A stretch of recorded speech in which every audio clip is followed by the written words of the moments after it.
La grande linguiste Henriette Walter nous raconte ce soir la majestueuse histoire du nom des arbres, un voyage au cœur des forêts, mais pas seulement, des mangroves ou encore des longs des rues de nos villes.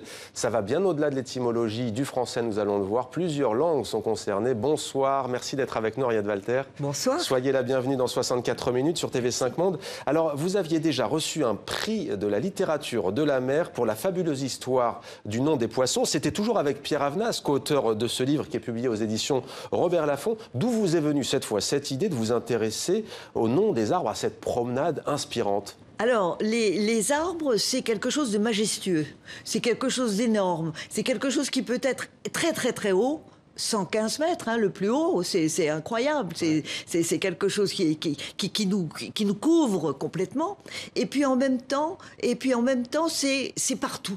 Les arbres sont partout. Et on n'y pense pas beaucoup. Quand on pense à Paris, on pense plutôt aux monuments. On pense aux pierres. On ne pense pas aux arbres. On oublie qu'à Paris, il y a 500 000 arbres. 500 000 arbres. Mais oui, dont 100 000 sur le long des rues. Mais c'est fou. Hein. Il y a les cimes et il y a aussi, Henriette Walter, les racines. Il se dit même, selon des études scientifiques, que les arbres sont solidaires entre eux, qu'ils cèdent lorsqu'un arbre est en difficulté. Vous le saviez, ça? Oui, ça je viens d'apprendre ça. Ouais. Alors évidemment, notre livre n'est pas du tout anthropomorphique. Hein, nous sommes simplement à l'extérieur. Nous sommes plus extérieurs. Mais on peut se dire que c'est trop extérieur ce que nous avons raconté, Pierre Avenas et moi. Mais en fait, c'est pas tellement extérieur, parce qu'en fait, ça nous amène à autre chose. C'est-à-dire, ça nous amène à la littérature, par exemple. Ça nous amène à La Fontaine. Le chêne et le roseau. Ça nous amène à Georges Brassens. Georges Brassens, c'est le pain parasol. Ouais. Le saule pour Musset, etc. Ouais. Donc, vous voyez qu'on est dans la littérature, mais on est aussi dans les toponymes, les patronymes et les toponymes, c'est-à-dire tous ces noms venus des noms des arbres.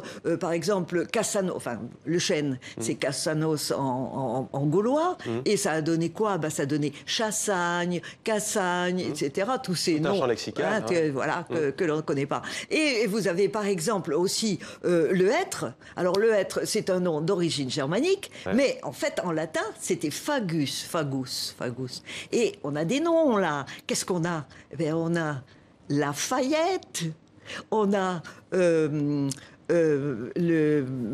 fou. Ouais, le Puy du Fou. Et puis le Puy du Fou. Ouais. Et on a quoi? Puy du Fou, qui donc n'est pas le puits où on trouve de l'eau. Ouais. Et là, où on trouve de l'eau du Fou qui est un peu dément, pas du tout. Et c'est donc la colline où il y a des êtres. Il y a des régions aussi, la Savoie par exemple, la Savoie, en France, vient exactement, un nom qui vient encore le gaulois, le nom du sapin, ça a fait Savoie en français. Alors vous avez parlé de hauteur tout à l'heure, les cimes. Parlons du séquoia, l'arbre le plus haut du monde. D'où vient son nom? Alors voilà, là c'est formidable. Là c'est quelque chose qui plaît beaucoup à des linguistes comme moi, bien entendu, parce que c'était le nom d'un... Il était orfèvre, hein, il n'était pas du tout... Il n'était pas du tout botaniste. Hein. Mais ce qu'il y a, c'est qu'il était très important. C'était un amérindien. Il avait une mère amérindienne, un père... blanc, enfin, je ne sais pas. Européen, entre guillemets, oui, européen, ou enfin, bon, venu d'Europe, en tout cas, le voilà qui arrive.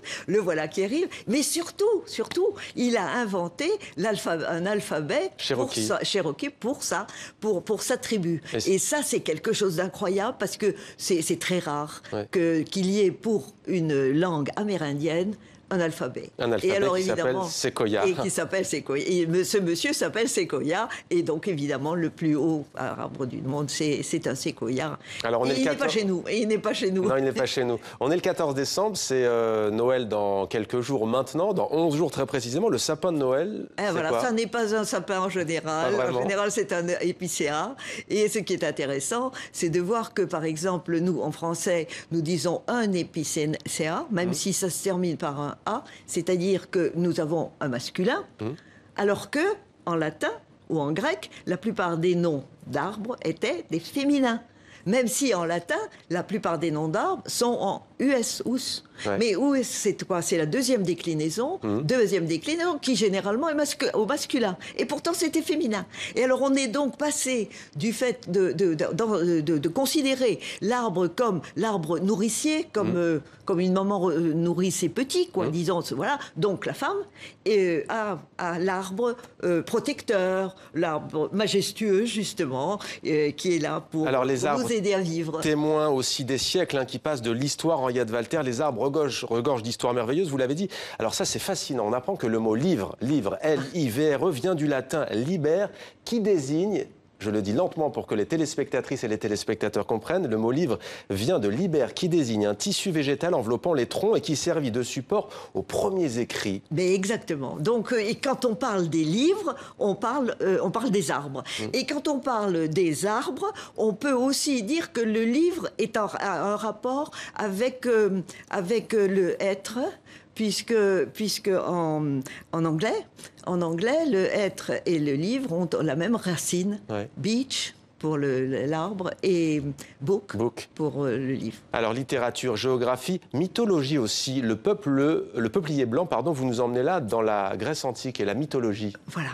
Alors là, on a beaucoup de petites nymphes, des nymphes qui ont été transformées en arbres pour échapper au désir de quelques, je sais pas quoi, quelques personnages plus importants qu'elles, etc. On a les dryades et les amadryades, voilà. L'arbre, au fond, il nous montre aussi toute cette transmission du langage à la fois comme matériaux aussi. Voilà. Et alors, évidemment, il y a beaucoup de choses qui... Finalement, l'arbre est très important dans notre vie. On ne pense pas, on pense jamais que le livre, c'est un arbre, si j'ose dire, et que chaque fois qu'on détruit un arbre, on détruit des livres aussi. Mais quand on fabrique des livres, on détruit des arbres. Donc, c'est épouvantable. Alors, vous avez tendu la perche, Henriette Walter. C'est vrai qu'on en a beaucoup entendu parler. L'écriture inclusive, vous avez parlé de masculin, de féminin, je vous vois réagir. L'Académie française a formulé récemment une solennelle mise en garde, tenez-vous bien, contre l'écriture dite inclusive. Alors, confusion, illisibilité, les changements orthographiques selon l'Académie française destinée à améliorer la visibilité des femmes dans la langue ferait courir à ces dernières un péril mortel. Vous êtes d'accord avec l'Académie française? Moi, je dirais aussi, en plus, que c'est une mauvaise idée.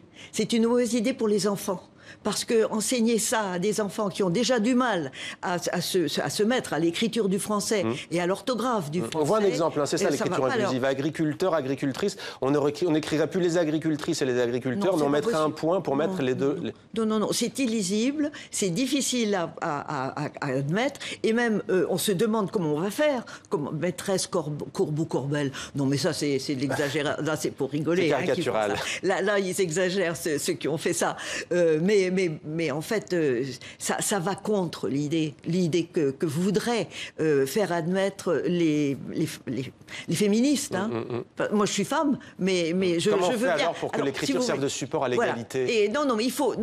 mon idée, c'est que trouver des façons de parler des métiers qui sont occupés par des femmes, trouver un féminin... C'est bien.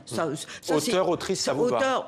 Parfait, parfaitement. Je sais que même écrivain, écrivaine. Je sais qu'on nous a dit que écrivaine, il y avait veine dedans, que c'était pas bien. Mais attendez, écrivain aussi, il y a vin aussi. V-A-I-N. On peut. Merci beaucoup, Henriette Walter, avec Pierre Avenas. Donc, la majestueuse histoire du nom des arbres chez Robert Laffont, du modeste noisetier au séquoia géant. C'est aussi une leçon d'humilité. Les arbres et la forêt, un très beau cadeau à ouvrir à l'approche des fêtes de fin d'année. Merci beaucoup. C'est toujours un plaisir de vous recevoir, Henriette Walter.